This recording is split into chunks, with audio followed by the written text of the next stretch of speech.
नमस्कार मित्रांनो, आपल्या नवीन व्हिडिओमध्ये पुन्हा एकदा आपलं सर्वांचं मनपूर्वक स्वागत करतो। तर मित्रांनो, आजचा व्लॉग येण्याचं कारण म्हणजे आता आपण चाललो आहे मठामध्ये। तर मठामध्ये जाण्याचं कारण म्हणजे आज श्री स्वामी समर्थ प्रकट दिन सोहळा आज मठामध्ये साजरा केला जाणार आहे। तर तोच पाहण्यासाठी आज आपण जाणार आहोत। तर आजच्या व्हिडिओमध्ये तुम्ही शेवटपर्यंत नक्की राहा आणि जर व्हिडिओ आवडत असेल तर नक्कीच लाईक करा आणि आपल्या चॅनलवर नवीन असाल तर सबस्क्राईब करायला विसरू नका। तर चला आपल्या आजच्या व्हिडिओला सुरुवात करूया। तर मित्र, जवळजवळ आता 11:15 झालेत आणि आता इकडे होम चालू असेल, तर पाहता तिकडेच चाललं आहे। तर चला जाऊया। तर मित्र हो, आलेलो आहोत आता आपण मठामध्ये।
केशवाय नमः।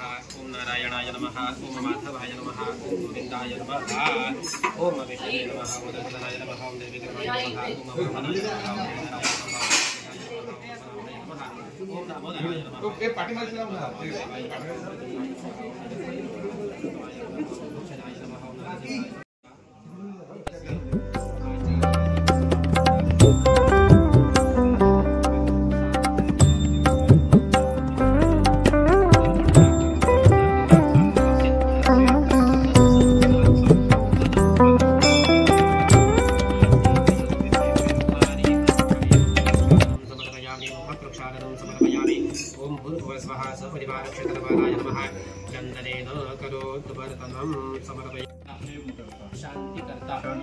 पुष्टिकर्ता तुष्टिकर्ता निर्विघ्नकर्ता कल्याणकर्ता सर्वारिष्ट परिहर्ता आरोग्यदाता वरदो भव परिवार क्षेत्रपाल प्रियता मणिग्रंथन मे देवा आदित्य वसवसदा मरतोषाशुभर्णबुद्धकाग्रहाः असुराय दुधाना शजातो नगराक्षसाः डाक्यनशकिताः योगिन्द्रवदनाश्रवाः त्र्यम्बका सिद्धगन्धर्वा माया विद्याध्रादगाः दिक्पाला लोकपालाश्च यज्ञविघ्नविनायकाः जगदाव शान्तिकर्तार ब्रह्मज्ञाशमर्षयः विघ्नमाजमे पापमासन्तु परिपन्थिनः सौम्या मधुरुक्ता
आजचा सोहळा तर संपन्न झालेला आहे आणि आता वाजलेले आहेत 8 रात्रीचे आणि आता हा पूर्ण मठाचा गाभारा आणि पंतांनी सजवलेला आहे.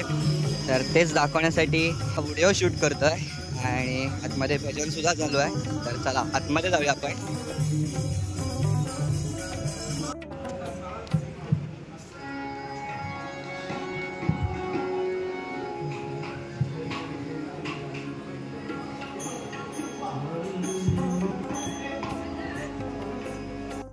तर मित्र हो, खालती महाप्रसादाची म्हणजे अगदी दुपारपासून ते रात्री 9 वाजेपर्यंत महाप्रसाद चालू असतो. तर हे पाहू शकता इकडे आहेत सर्वजण.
तर मित्र हो, आजचा हा ब्लॉग आपण इथेच समाप्त करतोय. तर व्हिडिओ कसा वाटला नक्की कमेंट करून कळवाने. जर आवडला असेल नक्कीच लाईक करा. भेटूया नेक्स्ट व्हिडिओमध्ये. तोपर्यंत काळजी घ्या.